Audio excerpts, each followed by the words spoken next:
পটলের এই রেসিপিটা যদি আপনারা না বানিয়ে থাকেন তাহলে কিন্তু একবার অবশ্যই এই ভিডিওটা দেখে বানিয়ে নেবেন। সম্পূর্ণ নিরামিষ একটা রেসিপি।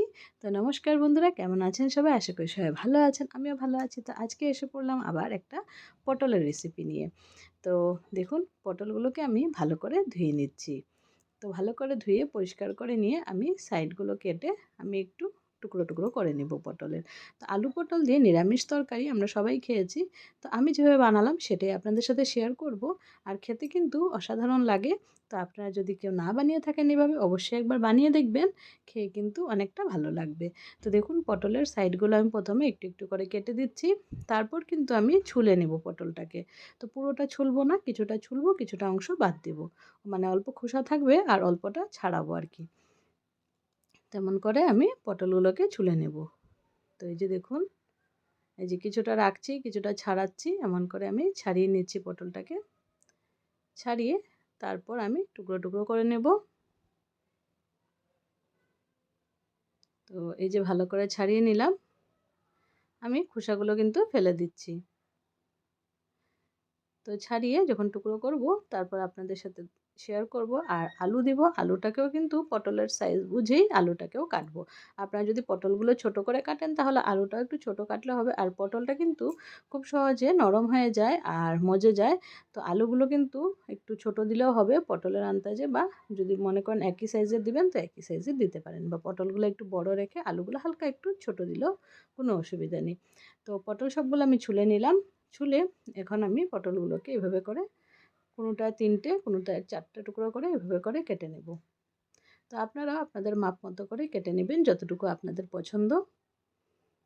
তো এই যে দেখুন, কোনোটা পটল বেশি বড় ছিল তো সেগুলো আমি ৪ টুকরো করেছি, যেগুলো বেশি ছোট সেগুলো ৫ টুকরো মানে ৩ টুকরো করেছি।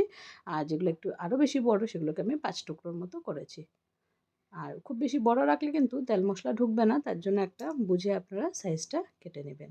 তো সবগুলো পটল কাটা হয়ে গেছে, এবার আলু নিয়ে নেব। আলুটাকে ভালো করে ধুয়ে নিয়ে এসেছি। আমাদের ঘরে আলু সবার প্রিয়, তার জন্য আলুটা আমি একটু বেশি করে দিই, আপনারা চাইলে একটু কম করেও দিতে পারেন। তো এই পিলারগুলো দিয়ে ছুললে কিন্তু খুব চটজলদি কিন্তু ছুলা হয়ে যায়।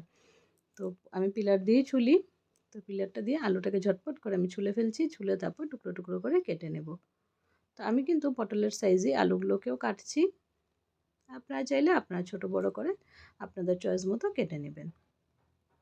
তো বন্ধুরা, নিরামিষ দিনে কিন্তু এই রেসিপিটা যদি বানান সাথে কিন্তু আর কিছুই লাগবে না, খুবই টেস্টি হয় খেতে। আর আমি কিন্তু এই রেসিপিটাতে খুব বেশি ঝোল দিইনি, তো একটু মাখো মাখো রেখেছি, তার জন্য কিন্তু টেস্টটা আরও বেশি হয়েছে ভালো।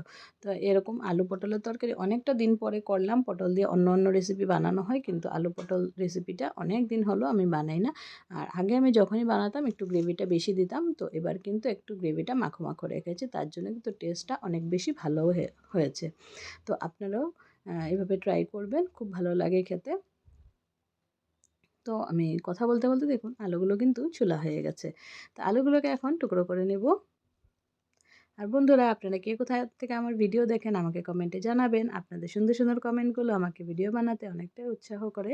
আর আপনারা যারা আমার পাশে আছেন এতদিন ধরে, আমার তাদেরকে অনেক অনেক ধন্যবাদ। নতুন পুরনো বন্ধু সবাইকে অনেক অনেক ধন্যবাদ। আমিও আপনাদের পাশে আছি। তো এইভাবেই এগিয়ে যেতে হবে। তো দেখুন আলুগুলোকে এভাবে করে টুকরো টুকরো করে আমি কেটে নিচ্ছি। তো সবগুলো আলু কেটে নিলাম। ৩টে আলু নিয়েছিলাম, আপনারা চাইলে ২টো আলুও দিতে পারেন। এখন আমি রান্নাটা শুরু করে দেব। কাটাকাটি শেষ। এখন আমি কড়াইয়ের মধ্যে দিয়ে দিলাম সর্ষের তেল। তো তেলটা আপনারা বুঝে দিবেন, পটলে তো তেলটা পট করে টেনেও নেয়, তো বুঝে দিলেই হলো। তো তেজপাতা দিয়ে দিলাম, এখানে দিয়ে দিলাম একটু গোটা গরম মশলা আর গোটা জিরে। গোটা গরম মশলার মধ্যে আমি একটু দারচিনি আর এলাচ দিয়েছি, আপনারা চাইলে লবঙ্গ থাকলে লবঙ্গ দিতে পারেন। তো দেখুন ফোড়নটা হয়ে যাওয়ার পর আমি কিন্তু প্রথমে আলুগুলো ভেজে নেব, কারণ পটলটা দিলে পটলে কিন্তু সবগুলো তেল ঢুকে যাবে, তার জন্য প্রথমে আলুটাকে আমি ভেজে নিচ্ছি। তো আলুটা দেওয়ার পর সামান্য একটু নুন হলুদ দিয়ে ভেজে নিই। তো আপনারা জানেন যারা আমার ভিডিও দেখেন যে আমি যা কিছু ভাজি ওটার মধ্যে নুন হলুদ দিই। তো আপনারা যদি মনে করেন যে হলুদটা দিবেন না পরে দিবেন, তো সেটাও দিতে পারেন। আমি কিন্তু নুন আর হলুদটা দিয়েই ভাজি, আমার ভালো লাগে এরকম করে সুন্দর করে ভাজলে, আর কালারটাও হয় ভালো লাগে তার জন্য। তো আলুটাকে কিন্তু আমি ঢেকে ঢেকে ভেজে নিচ্ছিলাম। তো ঢেকে ঢেকে ভাজলে একসাথে সিদ্ধ হয়ে যাবে, তার জন্য আমি একবারে কাজটা করে নিয়েছি। তো ঢেকেই ভাজছিলাম। আর ওদিকে কিন্তু ভাজা হয়ে গেছে, দেখুন আলুটা ভেজে নামিয়ে নিয়েছি। তারপর কিন্তু পটলগুলো দিয়ে দিলাম। পটলের মধ্যেও সামান্য একটু নুন হলুদ দিয়ে পটলটাকেও সুন্দর করে ফ্রাই করে নেব। পটলটা যেহেতু জলজলা থাকে ভিতরটা, তার জন্য কিন্তু একটু মাখো মাখো গ্রেভি করলে পটলের খুব টেস্টি লাগে খেতে। আর পটলের আরও রেসিপি আমার চ্যানেলে দেওয়া আছে, আপনারা চাইলে সেগুলোও দেখতে পারেন। সেই রেসিপিগুলোও কিন্তু বেশ ভালো লাগে খেতে। তো এই যে দেখুন পটলের মধ্যে নুন হলুদ দিয়ে সেটাকে আমি সুন্দর করে নাড়াচাড়া করে নিচ্ছি। পটলটাকে কিছু সময় ভেজে নেব। যেহেতু নিরামিষ রেসিপি করছি, খুব বেশি মশলার প্রয়োজন হবে না, শুধু জিরে গুঁড়ো আর লঙ্কা গুঁড়ো দিলেই হয়ে যাবে। আপনাদের যদি মনে হয় যে ধনে গুঁড়ো দিবেন তো সেটাও দিতে পারেন। তো দেখুন পটলগুলোকে আমি ভেজে নিয়েছি, এরকম লাল লাল হয়ে গেছে, পটলটা ভাজা হয়ে গেছে।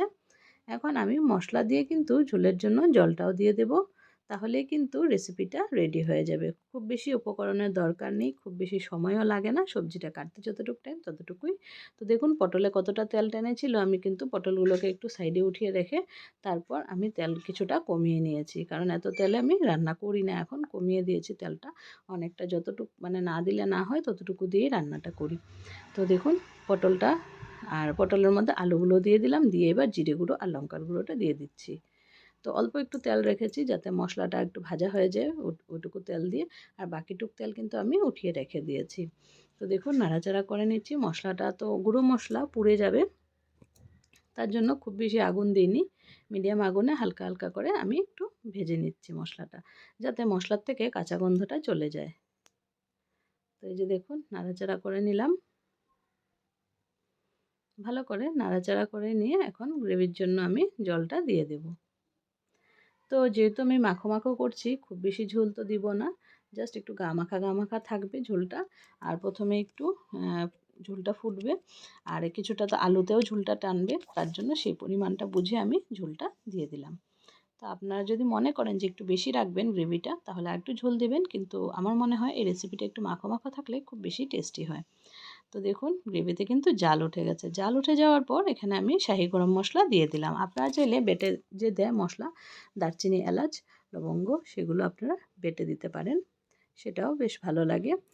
আর আর যদি মানে শর্টকাটে করতে হয় তাহলে শাহি গরম মশলাটা ইউজ করে নিতে পারেন। এটা কিন্তু একদম যেটা আমরা বেটে খাই গরম মশলাটা, পুরোপুরি সেম একদম ঘ্রাণটা আসে।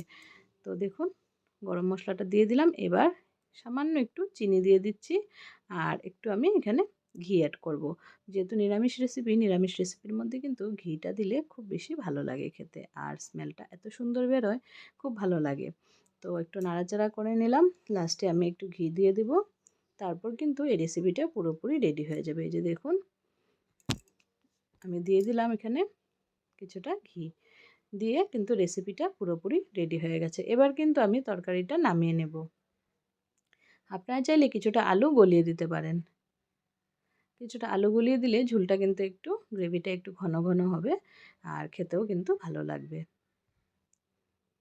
তো রেসিপিটা হয়ে যাওয়ার পর আমি সার্ভ করে নেব। আর সামান্য একটু ধনেপাতা দিয়েছি, এটা একদমই অপশনাল, আপনারা চাইলে দিবেন, না চাইলে না দিলেও কোনো অসুবিধা নেই। তো এই যে আমি একটু দিয়ে দিলাম ধনেপাতা, ধনেপাতা দিয়ে সুন্দর করে মিক্স করে নিচ্ছি।